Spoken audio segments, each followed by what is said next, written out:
नमस्कार साथियों, BPSC TRE 3.0 current affairs की विशेष कक्षा में आपका स्वागत है। आज हमारी पहली कक्षा होगी और आज हम कुछ महत्वपूर्ण करंट अफेयर्स के बारे में जानेंगे और साथ में हम ये भी समझेंगे कि बीपीएससी टीआरई में बीपीएससी कमीशन बिहार का वो प्रश्न कहाँ से पूछता है, कैसे पूछता है और कारण क्या होते हैं इन सब प्रश्नों के पूछे जाने के। और आपको यहाँ पर मैं बता दूँ कि सबसे कम से कम करंट अफेयर्स के कंटेंट आपको दिए जाएंगे और यहाँ से आप मैक्सिमम प्रश्न अपने सही कर सकते हैं।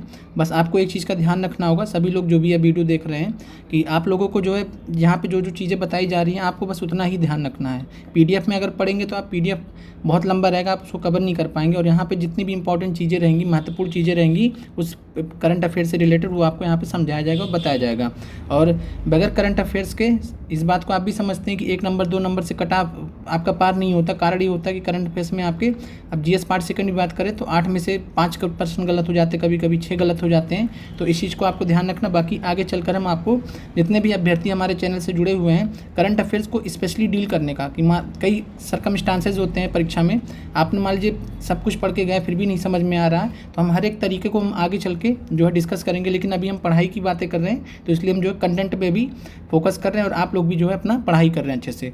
तो आशा करते हैं कि आप लोग की जो जीएस की पढ़ाई वो अच्छी हो रही होगी और यहाँ पे कुछ चीज़ें होती हैं और जिसके बारे में हम यहाँ पे डिस्कस भी करेंगे। तो क्या पढ़ना है, कितना पढ़ना, कैसे पढ़ना, ये सब आपको इस क्लास में बताया जाएगा और साथ में कुछ महत्वपूर्ण करंट अफेयर्स के बारे में भी बताया जाएगा। और आपको जो क्लासेस हैं आपकी, ये डेली चलती रहेंगी। तो आपको और यहाँ से आपका मैक्सिमम करंट अफेयर्स कम से कम टाइम में ख़त्म हो जाएगा। दुनिया भर का आपको यहाँ पे नहीं बताया जाएगा, बस जितने से आ सकता है, आने की चांसेस है, संभावनाएं हैं, बस आपको उतना ही तक। ठीक है। अब यहाँ पे अभ्यर्थियों का पहला सवाल होता है कि किस महीने से किस महीने तक का हम करंट अफेयर्स कवर करें। ठीक है। तो इस प्रश्न का जो सही जवाब है वो है मई 2023 से मई 2024। ठीक है। और पेपर आपका जून में है तो आपको मान के चलिए 15 मई तक का करंट अफेयर्स मेंटेन करना है। और अगर आप अप्रैल 15 मई तक का हो गया तो ठीक है। बाकी अब चूंकि इधर इलेक्शंस चल रहे हैं भारत में, और भारत में इलेक्शंस चलने की वजह से इधर कोई घटनाएं होंगी नहीं, तो इसलिए आप अगर 30 अप्रैल तक का भी आपका तैयार हो गया तो भी आपका मोर देन इनफ है। आप मेरी इस बात को समझ रहे होंगे कि अभी इलेक्शंस चल रहे हो तो कोई नई घटनाएं तो हो नहीं रही हैं, प्रधानमंत्री कोई नया कार्यक्रम तो इनॉग्रेट कर नहीं रहे है ना। तो ये चीज़ है। तो आपको मई 2023 से मई 2024 हम लेके चल रहे हैं, लेकिन अप्रैल तक भी अगर हमारा हो जाएगा, अप्रैल लास्ट तक भी हो जाएगा तो हमारा काम हो जाएगा। ठीक है। अब इसके बाद दूसरा चीज़ है कि इससे पीछे का बीपीएससी फिर क्यों पूछ लेता है। आप लोग कहेंगे कि सर आप बोल रहे हैं कि 1 साल का पढ़ लीजिए, लेकिन 2022 का पूछ लेता है, 2021 का पूछ लेता है, उसका क्या कारण होता है ना। तो इस प्रश्न का जो जवाब है, आप इस चीज़ को समझिए कि कुछ रिपोर्ट्स होती हैं भारत से संबंधित, या विश्व में कुछ ऐसी रिपोर्ट्स होती हैं जो भारत से संबंधित होती हैं, जैसे कि कुछ गणनाएँ होती हैं, जैसे जानवरों की गणनाएँ होती हैं। ठीक है। ये सब निश्चित अंतराल पर ही आती हैं। जैसे हम बात करें टाइगर सेंसस की, जिसकी आज हम बात करेंगे, बाघ गणना की बात करेंगे, टाइगर सेंसस हो गया, फिर राइनो सेंसस हो गया जिसको विश्व स्तर पे रिलीज़ किया गया है। ठीक है। तो ये सब रिपोर्ट्स होते हैं, इनका एक टाइम होता है आने का। अब जैसे टाइगर सेंसस की बात करें तो 2022 में आया है। ठीक है। अभी 4 साल पे आता है। ठीक है। तो अभी अगला आएगा 2026 में। तो आपका ये 2026 तक, जब तक कि नया वाला नहीं आ जाता, तब तक आपका जो टाइगर सेंसस से प्रश्न पूछे जाएंगे वो इसी से प्रश्न पूछे जाएंगे। तो इस वजह से आपने जब पीआरटी में करंट अफेयर्स में प्रश्न देखा था तो 2022 वाले से पूछा था। कई छात्र ने लेटेस्ट रिपोर्ट के अकॉर्डिंग 3600 कुछ आंसर मान लिया था, जो कि गलत माना गया था, क्योंकि प्रश्न पूछा गया था कि टाइगर सेंसस के अकॉर्डिंग 2022 के अकॉर्डिंग। ठीक है। और मेन चीज़ है कि लेटेस्ट में यही अवेलेबल होते हैं। अगर हम Indian state of forest report की बात करें, ठीक है, तो Indian state of forest reports की अगर हम बात करें तो ये 2021 में आया है, ये 2 साल पे आता है, लेकिन अभी 2023 वाला आया नहीं और अब लग रहा है इलेक्शन बाद ही आएगा। ठीक है। अब इधर संभावनाएं भी कम है, तो ये आपका 2023 वाला जब तक नहीं आता तब तक आपका Indian state of forest report 2021 आपके लिए महत्वपूर्ण है। तो आपको इस चीज़ को अंदाज़ा हो गया कि जो ज़्यादातर चीज़ें जो पीछे से बैक डेट से पूछी जाती है उनका कारण क्या होता है पूछने का। ठीक है। वो रिपोर्ट्स ही होती हैं, वो अगली बार कब आएंगी, तो आपके एग्जाम के बहुत बाद आएंगी। तो इसलिए अगर एग्जामिनर वहाँ से प्रश्न बनाने की इच्छा रखता है तो वहाँ से वो प्रश्न पूछता है। और इसके अलावा जो करंट अफेयर्स होते हैं, अगला सवाल है कि करंट अफेयर्स का क्षेत्र क्या होता है। तो करंट अफेयर्स, ध्यान रखिए, करंट अफेयर्स आपका नेशनल लेवल पे पूछेगा। 3 चीज़ें हैं यहाँ पे, नेशनल लेवल पे पूछेगा, इंटरनेशनल लेवल पे पूछेगा। ठीक है। जैसे इंटरनेशनल लेवल पे पिछली बार टीआरई 15 मार्च को प्रश्न पूछा गया था ग्रैमी अवार्ड्स। ठीक है। अब ग्रैमी अवार्ड्स इंटरनेशनल लेवल पे था, लेकिन वो नेशनल भारतीयों को मिला था, तो इसलिए वहाँ प्रश्न पूछा गया था, है ना। तो ये प्रश्न पूछने का तरीका होता है कि जो बहुत ज़्यादा मतलब एक प्राउड का फील होता है हमारे लिए, ठीक है, वो जो हमारे लिए बहुत महत्वपूर्ण होता है, ये सब चीज़ें इसमें कवर कराई जाती हैं। और उसके बाद फिर जो है तीसरा बिहार, क्योंकि हम बिहार की परीक्षा दे रहे हैं तो हम बिहार का भी करंट जो है कुछ स्तर तक जितना संभव हो पाएगा हम यहाँ से देख लेंगे। बाकी आपका नेशनल और इंटरनेशनल से मैक्सिमम प्रश्न हो जाते हैं, बिहार से उतना ज़्यादा नहीं पूछता है, और वो किसी किसी एग्जाम में किसी मतलब पार्टिकुलर शिफ्ट में पूछ लेता है, तो उसके लिए बहुत ज़्यादा परेशान होने की ज़रूरत नहीं है। और जैसे कोई करंट अफेयर्स नेशनल लेवल पे जो बिहार में घटा है, ध्यान रखिए, कोई नेशनल लेवल पे करंट अफेयर्स जो बिहार में घटा हो, बिहार के बगल में उड़ीसा में घटा हो, जैसे पिछली बार 15 मार्च को प्रश्न आया था कोरापुट, अब इसके आगे मैं नहीं बताऊंगा, जब करंट अफेयर्स समझाऊंगा तो वहाँ डिस्कस करूंगा, ठीक है। उड़ीसा का कोरापुट जिला आया था, आंसर था कोरापुट, ठीक है। तो वो क्यों आया था, क्योंकि बिहार के बगल में उड़ीसा है, उड़ीसा के और बिहार के बगल में झारखंड है, ठीक है। तो झारखंड में अगर कोई घटनाएं हो रही हैं करंट अफेयर से रिलेटेड, उड़ीसा में हो रही हैं, ठीक है, बगल में बंगाल है, तो बंगाल में अगर इससे रिलेटेड कुछ घटनाएं हो रही हैं तो वो सब भी हमारे लिए इंपॉर्टेंट हो जाती हैं। तो आपको इस दायरा पता चल गया होगा, नेशनल लेवल, इंटरनेशनल लेवल, अंतर्राष्ट्रीय स्तर पर। जैसे मैं एक और एग्जाम्पल ले लेता हूँ, अबू धाबी में आपने सुना होगा, अबू धाबी में सबसे बड़ा मंदिर बना था अभी कुछ टाइम पहले, है ना। तो ये हो सकता है जो प्रश्न पूछ ले, और इस सरकारों पे भी डिपेंड करता है, जिस प्रकार की सरकार होती है, जैसी पार्टीज़ होती हैं, तो उस हिसाब से जो प्रश्न दिए जाते हैं। और साथ में सबसे ज़रूरी जो नेशनल लेवल पे हम आगे बात करते हैं यहाँ पे, तो ये हमने आपको कुछ उदाहरण दिए कि Indian state of forest report पूछ लेता है, टाइगर सेंसस पूछ लेता है, राइनो सेंसस 2022-23 का है, ठीक है। और फिर है बीपीएससी टीआरई, ध्यान रखिए बीपीएससी टीआरई 3.0 में जितने भी करंट अफेयर्स पूछे गए हैं वो आपके लिए महत्वपूर्ण है। साथ में बीपीएससी टीआरई, ध्यान दीजिए, बीपीएससी टीआरई 2.0 में जितने प्रश्न पूछे गए वो भी करंट अफेयर्स के आपके लिए इंपॉर्टेंट है, कोई भी प्रश्न रिपीट हो सकता है। सबसे बड़ा सबूत है 15 मार्च को जब पूछा गया कि भारतीय संसद का जो इनाग्रेशन कब हुआ, वो बहुत पुराना प्रश्न है, वो तो टीआरई 1 में भी आया था, ठीक है। तो कम से कम आपको अगर बैक डेट में जाएंगे करंट अफेयर्स के प्रश्न देखने के लिए तो आपको बीपीएससी टीआरई 2.0 तक जाना पड़ेगा, और आपको कहीं जाने की जरूरत नहीं, इसी चैनल पे आपको सारे प्रश्न इसी सीरीज में आपको करा दिए जाएंगे करंट अफेयर से, तो कोई घबराने की बात नहीं, जो भी महत्वपूर्ण प्रश्न होंगे वो सब यहाँ पे कवर करा दिए जाएंगे। अब बात करें यहाँ पे, इसके अलावा अब करंट अफेयर्स में कुछ हॉट स्पॉट्स होते हैं, ठीक है, उन हॉट स्पॉट्स की बात कर लेते हैं। जैसे भारत की नई संसद, ठीक है, अब ये बनी है 2023 में बन के तैयार हुई है, लेकिन इससे प्रश्न अभी तक आ रहे हैं, ठीक है। और कारण क्या है प्रश्न पूछने का, क्योंकि ये भारत के लिए एक कह सकते हैं कि बहुत गर्व का विषय है कि आज़ादी के बाद जो एक नई संसद को जो है बनाया गया है, सरकार ने बनाया है, ठीक है। और तो इससे रिलेटेड जितने भी फैक्ट्स हैं ये आपके लिए इंपॉर्टेंट हैं, ठीक है। जैसे बिमल जालान वाला कितनी बार पूछा गया होगा, कितने एग्जाम्स में, टीआरई 1 में पूछा, टीआरई 2 में पूछा, ठीक है, टीआरई 3 में भी पूछा ही होगा कहीं ना कहीं। तो उसके बाद चंद्रयान 3 मिशन भारत का ये गर्व का विषय है, ठीक है, गर्व का विषय है बहुत, इसलिए बहुत ज़्यादा महत्वपूर्ण हो जाता है, ठीक है। तो 14 जुलाई से जो भी कार्यक्रम स्टार्ट हुआ है चंद्रयान का, फिर 23 अगस्त से लेकर, ठीक है, ये सब जो घटनाएं हुई सब महत्वपूर्ण है, इसके बारे में हम डिटेल में चर्चा करेंगे, ठीक है।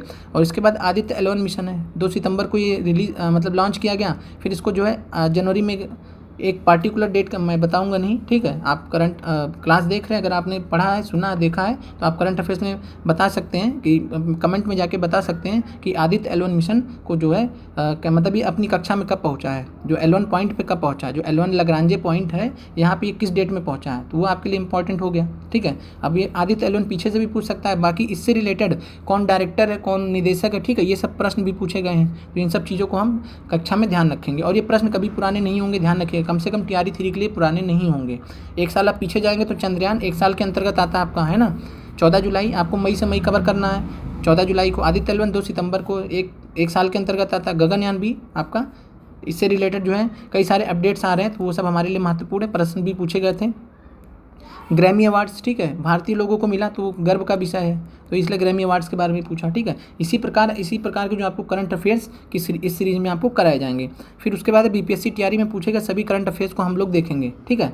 आज नहीं देखेंगे, लेकिन आने वाली कक्षाओं में जब हम करंट अफेयर्स को देखेंगे तो वहाँ पे देखेंगे कि करंट अफेयर्स कौन कौन से पूछेगा, कौन कौन से आपके लिए इंपॉर्टेंट है। और यहाँ पे जितने भी करंट अफेयर्स पूछे गए, ध्यान रखिए, जितने भी करंट अफेयर्स पूछे गए, कोई भी करंट अफेयर आपका सेम टू सेम प्रश्न बाई प्रश्न आपका रिपीट हो सकता है, पहला चीज़। और रिपीट नहीं हुआ तो उससे रिलेटेड टॉपिक से पूछ सकता है, और उससे रिलेटेड टॉपिक से पूछा, और उसके बाद टीआरई 2 से भी पूछ सकता है, पूरी संभावना है, ठीक है। और बाकी इसके अलावा करंट अफेयर्स का जो इस पर आपको चैनल पे 1 साल का कराया जाएगा, बहुत ही मतलब कम समय लेते हुए आपका। अब आते हैं हम लोग डिस्कस करते हैं, और साथ में मैं आपसे एक रिक्वेस्ट करूँगा कि बहुत ही जो है मतलब अभ्यर्थियों के लिए बहुत ही कमिटेड होकर हम लोग आपके लिए काम कर रहे हैं, तो आप लोग जितना ज़्यादा हो सके जो है चैनल को शेयर और सब्सक्राइब कर दिया करिए। अपने दोस्तों में भी जो है जो अपनी तैयारी कर रहे हैं परीक्षा की, उनसे आप करवा सकते हैं। और आपको यहाँ से बेहतर कंटेंट आपको कहीं नहीं मिलेगा। 2000 प्रश्नों की PIQ सीरीज़ आप लोग में से कई सारे अभ्यर्थियों ने देखी है, जिन्होंने देखी है वो एक नेक्स्ट लेवल पर उनकी प्रिपरेशन चल रही है। और साथ में आपको कितना पढ़ना, कम से कम जब आप हमसे 15-20 दिन पहले जुड़े थे तो हम आपसे बोलते थे कि आपको इतना पढ़ा, लेकिन आप जब आज आप जुड़ रहे हैं तो हम आपको उसी हिसाब से बताते हैं कि जितने से आपका परीक्षा निकल जाए, ठीक है। और आगे हम और भी कम कर देंगे, जिससे कि आपको जो है इधर आपने जो पढ़ा कि आगे चल के आपको बोझ ना लगे, ठीक है। तो आपको बोझ नहीं लगेगा GS, ये हमारी गारंटी है। और प्रीवियस ईयर क्वेश्चन ध्यान रखिएगा, जो प्राइमरी के स्टूडेंट है, PRT के स्टूडेंट हैं, तो BPSC TRE यहाँ कमेंट में प्लेलिस्ट में दे दिया जाएगा आपको, जो नए देख रहे हैं वो देख लेंगे। BPSC TRE 2000 PIQ, ठीक है, 2000 PIQ प्लेलिस्ट है PRT स्पेशल करके, ये आपको देखनी मस्ट है।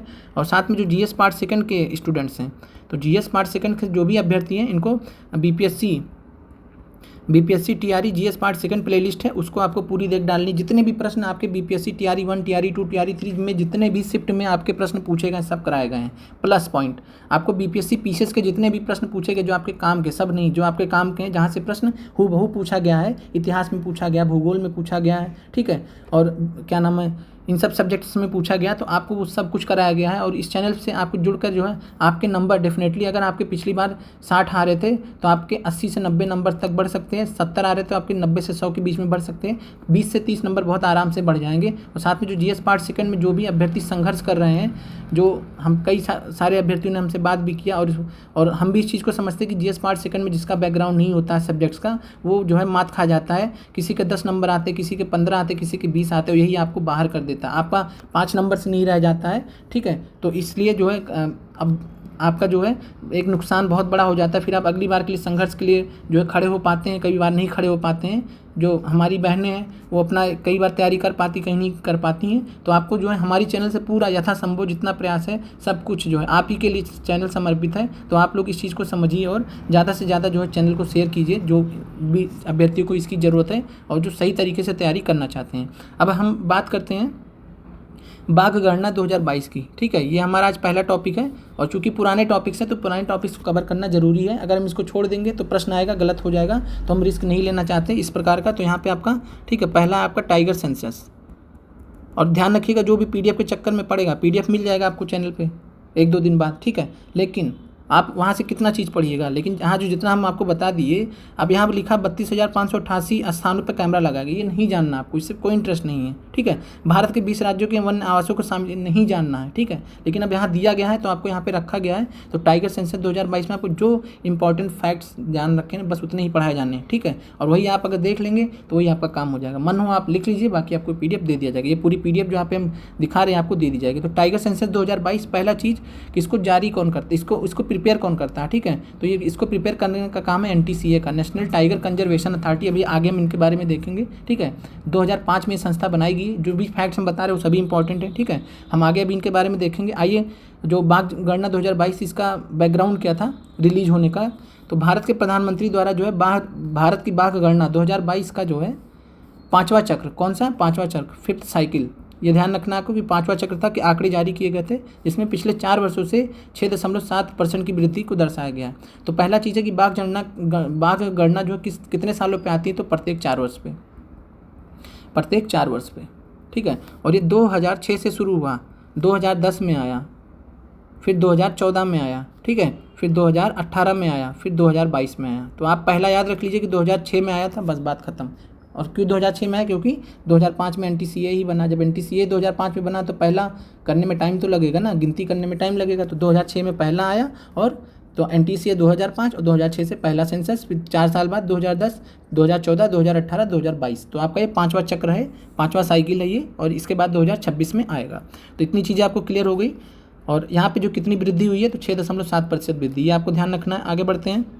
और यहाँ एक चीज़ और हुई थी कि प्रधानमंत्री ने प्रोजेक्ट टाइगर के 50 वर्ष पूरे होने पर इसके उपलक्ष्य में कर्नाटक के मैसूर में आयोजित इंटरनेशनल बिग कैट अलायंस का उद्घाटन करते हुए यह गणना जारी की थी। तो ध्यान रखिएगा कि कहाँ पे जारी किया गया था, और साथ में जो है किसका उद्घाटन किया था, तो International Big Cat Alliance, IBC बोलते हैं। तो इंटरनेशनल बिग कैट अलायंस जो है कर्नाटक के मैसूर में आयोजित कार्यक्रम में जो है 50 वर्ष पूरे हो गए थे प्रोजेक्ट टाइगर को, इसके उपलक्ष्य में किया गया था।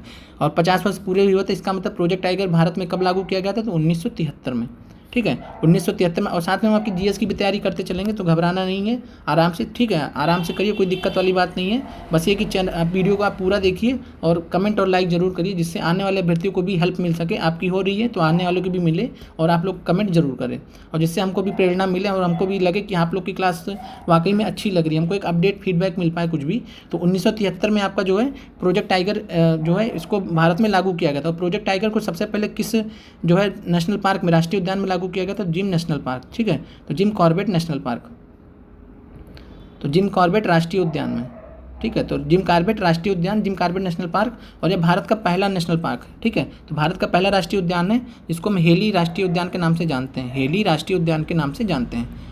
और ये 1936 में बना था, 1936 में बना था, तो ध्यान रखिएगा 1936 में कहाँ स्थित है? तो उत्तराखंड में स्थित है।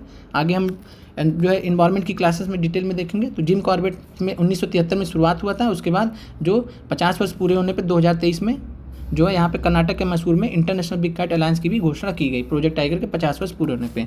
अब IBCA को देखते हैं थोड़ा सा, तो IBCA इसी के अंदर में देख लेते हैं। तो IBCA को जो है बाघ, शेर, हिम तेंदुआ, तेंदुआ, चीता, जगुआर और प्यूमा के संरक्षण के लिए शुरू किया गया। तो ये ध्यान रखिएगा कि IBCA जो है International Big Cat Alliance, International Big Cat Alliance, ठीक है, तो बिग कैट अलायंस में जो है बाघ रखा गया, शेर रखा गया, हिम तेंदुआ रखा गया जिसको स्नो लीपर्ड बोलते हैं, तेंदुआ रखा गया, चीता, जगुआर और प्यूमा, ठीक है। तो ये सारे 1 2 3 4 5 6 7, ठीक है, 7 हैं। और यहाँ पे बस ध्यान रखिएगा ये आपको लगभग 8 होते हैं, 8 प्रजातियाँ मानी जाती, तो 7 आपको यहाँ पे रख दिया गया, तो लगभग सभी हैं, तो इसका याद करने की कोई ज़रूरत नहीं है। अब उसके बाद सदस्यों की बात करें तो IBCA के सदस्य कितने हैं? तो IBCA के 97 सदस्य हैं, IBCA के 97 सदस्य हैं, ठीक है। आगे बढ़ते हैं, बाकी इसके अलावा और कुछ नहीं पढ़ना आपको यहाँ पे। अब बिग कैट काउंट देखते हैं। According to the data release by PM, the number of tigers in India increase by 200। कितने बढ़े हैं 4 सालों में? 200, ठीक है, इन दी पास्ट 4 ईयर्स। तो ध्यान रखिएगा कि 2018 वाला जो सेंसस आया था उसमें जो है 200 कम थे और इसमें 200 ज़्यादा है। अब देखते कितना है। जब 2006 में पहला गणना आया था तो 1411 था, बस इतना ध्यान रखना है आपको, बाकी बीच का नहीं ध्यान रखना है। इसके अलावा अगर हम बात करें तो फिर हम बात करते 2018 में कितना था, तो 2018 में आपका जो है 2967 था, याद रखिएगा।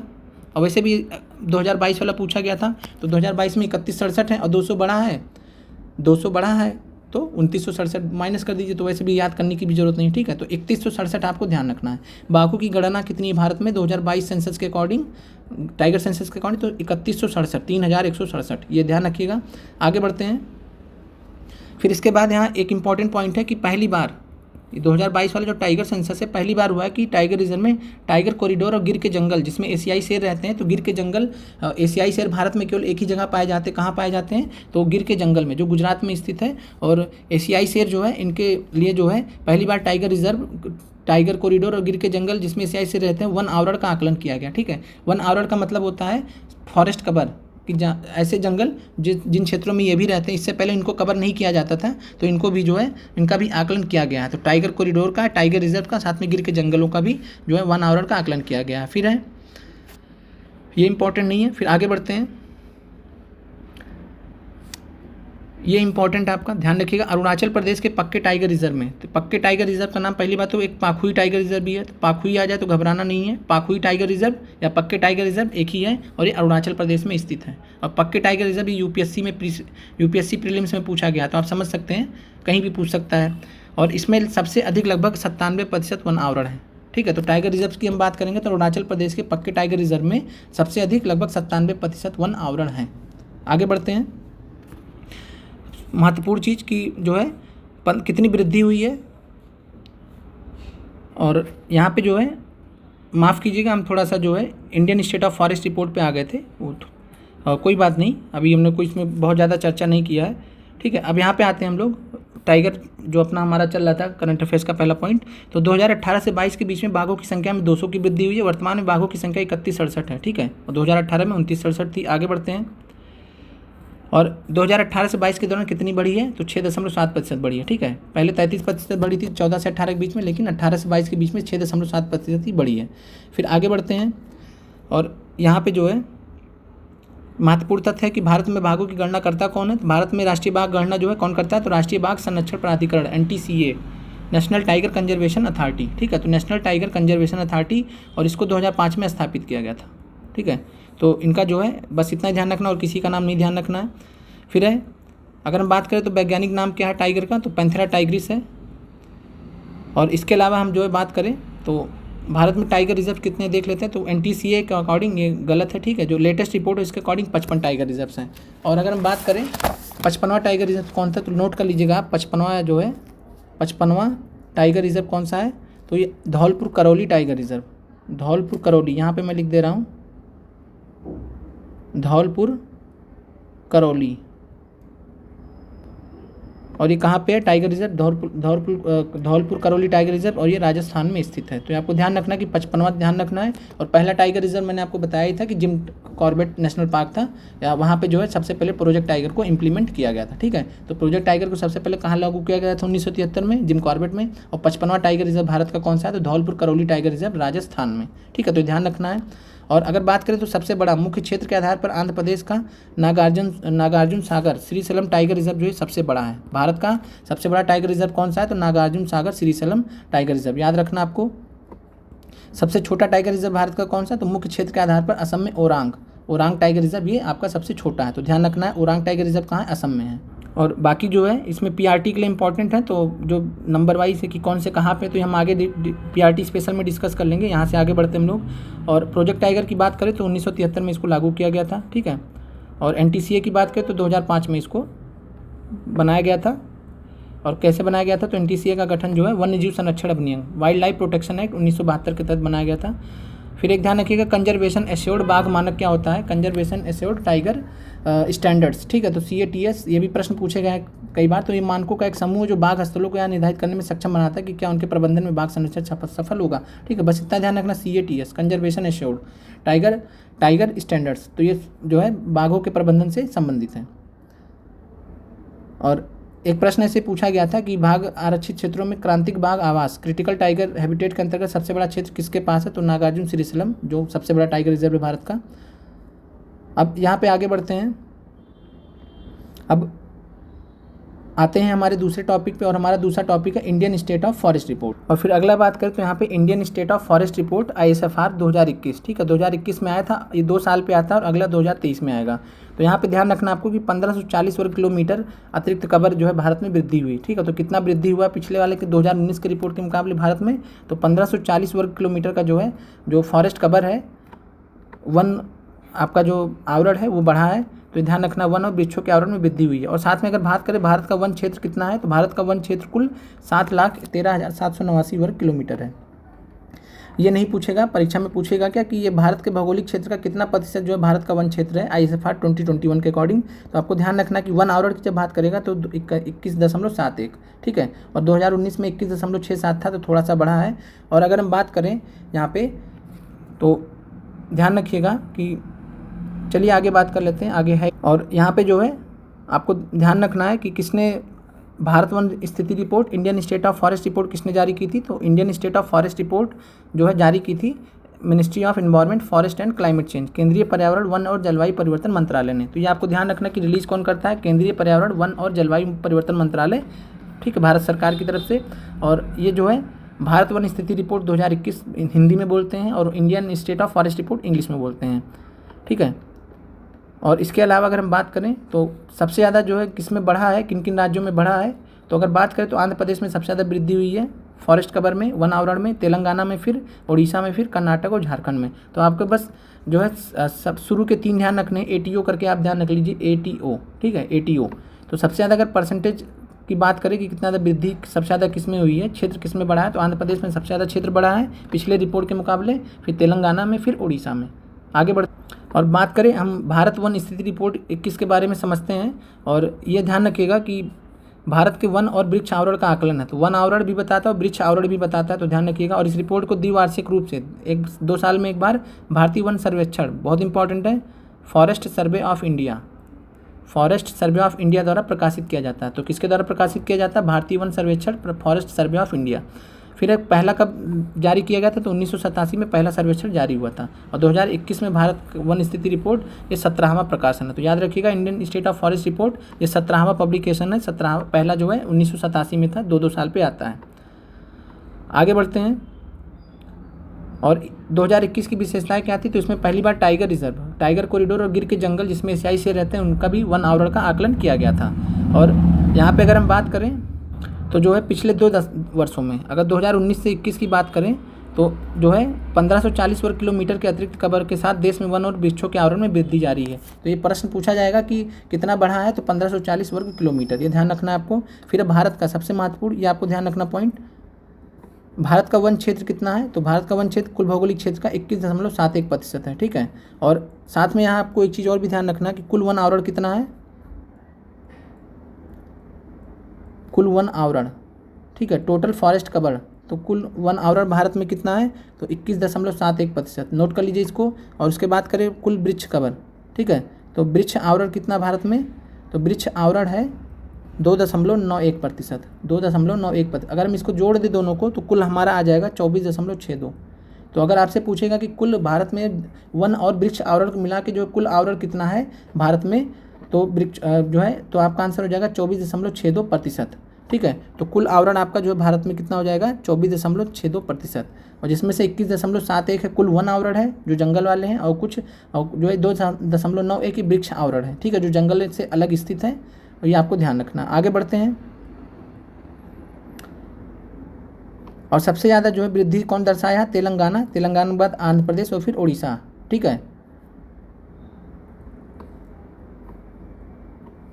फिर उसके बाद जो है यहाँ पे ध्यान रखिएगा, तेलंगाना, फिर आंध्र प्रदेश है, फिर उड़ीसा है जो वृद्धि हुई है। तेलंगाना में सबसे ज़्यादा, फिर आंध्र प्रदेश, फिर उड़ीसा।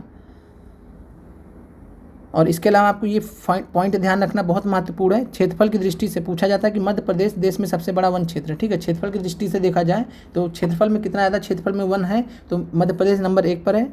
ठीक है, M लिख देते हैं, फिर अरुणाचल प्रदेश है, A लिख देते हैं, और फिर छत्तीसगढ़ है, और फिर ठीक है, छत्तीसगढ़ को हम CH लिख देते हैं, लिख सकते हैं। ठीक है, उड़ीसा को O लिख देते हैं। तो आप माचो करके याद रख लीजिएगा। ठीक है, माचो कंपनी के बयान वगैरह आते हैं। ठीक है, तो माचो करके आप इसको याद रखिएगा। क्षेत्रफल की दृष्टि से मध्य प्रदेश, अरुणाचल प्रदेश, फिर छत्तीसगढ़, फिर उड़ीसा। फिर आगे हम बात करें, ये भी इंपॉर्टेंट है, कुल भौगोलिक क्षेत्र के प्रतिशत के रूप में। ठीक है, किसी राज्य का क्षेत्र है और जितने क्षेत्र में है तो उसके भौगोलिक क्षेत्र के प्रतिशत के रूप में जो है वन आवरण के मामले में देखा जाए तो नॉर्थ ईस्ट के राज्य सबसे पहले आएंगे। ठीक है, क्योंकि नॉर्थ ईस्ट में जो है भौगोलिक क्षेत्र के मुकाबले जो है प्रतिशत के मुकाबले वहाँ वन ज़्यादा है। और जो बड़ा राज्य होगा वो वहाँ जाहिर सी बात है उसके मुकाबले उसके क्षेत्र के मुकाबले कम हो जाएगा। ठीक है, तो यहाँ पे जो है शीर्ष 5 राज्य मिजोरम, अरुणाचल प्रदेश, मेघालय हैं। तो आपको 3 नाम ध्यान रख रहे हैं, मिजोरम, अरुणाचल प्रदेश, मेघालय। ठीक है, मैम करके याद रख लीजिए। तो मिजोरम, मेघालय और मणिपुर। ठीक है, मिजोरम, मेघालय, मणिपुर, मिजोरम, अरुणाचल प्रदेश और मेघालय, 3 नाम ध्यान रखिएगा।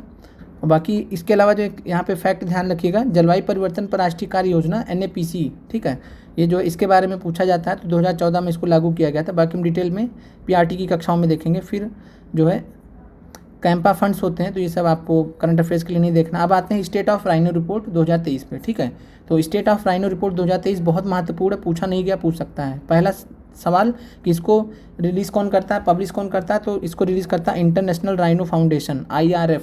ठीक है, इंटरनेशनल राइनो फाउंडेशन विश्व स्तर पे एक जो है संस्था है, और ये जो है रिपोर्ट रिलीज़ करती है state of the rhino report. ठीक है, तो स्टेट ऑफ द राइनो 2023। ठीक है, और यही बताते हैं भारत में अलग से कोई नहीं काउंट करता, जैसे बाघों की गणना भारत सरकार करवाती है, तो लेकिन जो राइनो की गणना है वो इंटरनेशनल राइनो फाउंडेशन IRF करवाती है। तो पहला चीज़ आपका क्लियर हो गया कि करवाता कौन है इंडिया राइनो रिपोर्ट को, तो ये आपको करवाते हैं जो है इंटरनेशनल राइनो फाउंडेशन। फिर है कि ये रिपोर्ट कब पब्लिश होती है, तो वर्ल्ड राइनो डे के दिन। ठीक है, विश्व गैंडा दिवस के दिन, और कब पड़ता है, सितंबर 22, 2023। ठीक है, तो सितंबर 22, 2023 को रिलीज़ किया गया था। और वर्ल्ड राइनो डे कब पड़ता है, तो 22 सितंबर। आपको याद रखना है, सभी लोग को डेट पूछा जाता है किस दिन क्या मनाया जाता है, तो 22 सितंबर जो वर्ल्ड राइनो डे, विश्व गैंडा दिवस। ठीक है, तो ये आपको ध्यान रखना है।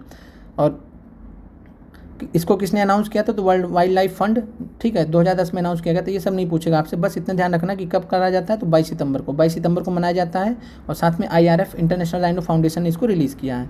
ठीक है, अब यहाँ पे वाइट राइनो होता है, ये सब आपको नहीं जानना, ब्लैक राइनो हो, ये सब नहीं जानना। जानना क्या है, परीक्षा के लिए आपके महत्वपूर्ण ग्रेटर वन ऑन राइनो। ठीक है, एक सींग वाला गैंडा, एक सींग वाला गैंडा आपको ध्यान रखना, बहुत परीक्षा में प्रश्न पूछा जाता है। ठीक है, और यहाँ पे बात करें तो 4014 आपको जनसंख्या याद रखनी है। तो गणना कितनी हुई इनकी, तो greater one horn rhino Bharat में, भारत की बात नहीं कर रहा है। ठीक है, तो जो विश्व भारत के अलावा भी जो है क्या नाम है, आसपास के राज्यों में, जैसे आसपास के देशों में जैसे कि नेपाल में है, भूटान में भी पाए जाते हैं। तो ग्रेटर वन हॉर्न राइनो की जो कुल संख्या है वो 4014 है। तो 4014 ये संख्या याद रखिएगा, पूछा जा सकता है पहला चीज़। और इंडिया की राइनो पॉपुलेशन, ये बहुत इंपॉर्टेंट, इससे भी ज़्यादा इंपॉर्टेंट ये आपसे ये पूछेगा कि भारत में एक सींग वाले गैंडे कितने हैं। तो आपको बताना 3262, रट लीजिए 3262। टाइगर कितने थे? 3167। और राइनो कितने हैं? 3262। आगे बढ़ते हैं। और यहाँ पे गैंडा जो है आपको बता ही दिया, 22 सितंबर को मनाया जाता है विश्व गैंडा दिवस। और एक सींग वाले गैंडे को एक बार देख लेते हैं हम लोग। तो ये केवल भारत में पाई जाने वाली प्रजाति है और आसपास के जो देश है वहाँ पाया जाता है, जैसे नेपाल हुआ, भूटान हुआ, ठीक है। और 5 प्रजातियों में सबसे बड़ी प्रजाति है, ठीक है। और कोई विशेष ये सब नहीं पूछेगा। कहाँ पे भारत में संरक्षित क्षेत्र है? तो उत्तर प्रदेश में बात की जाए तो दुधवा टाइगर रिजर्व में पाए जाते हैं, ध्यान रखिएगा। प्रश्न पूछा गया कि कहाँ कहाँ पाए जाते हैं, ठीक है। तो उत्तर प्रदेश में दुधवा टाइगर रिजर्व में पाए जाते हैं, ठीक है। पश्चिम बंगाल में जल्दापारा राष्ट्रीय उद्यान में और गोरुमारा राष्ट्रीय उद्यान में। तो आपसे परीक्षा में प्रश्न पूछ सकता है कि जल्दापारा राष्ट्रीय उद्यान कहाँ है, गोरुमारा राष्ट्रीय उद्यान कहाँ है। फिर सबसे महत्वपूर्ण जो आवास है इनका, ठीक है, एक सींग वाले गैंडे का जो सबसे महत्वपूर्ण आवास है वो है पाबीतोरा वन्यजीव अभ्यारण्य। पाबीतोरा वन्यजीव अभ्यारण्य ये सब असम में है। ओरांग राष्ट्रीय उद्यान असम में, काजीरंगा राष्ट्रीय, बहुत महत्वपूर्ण है।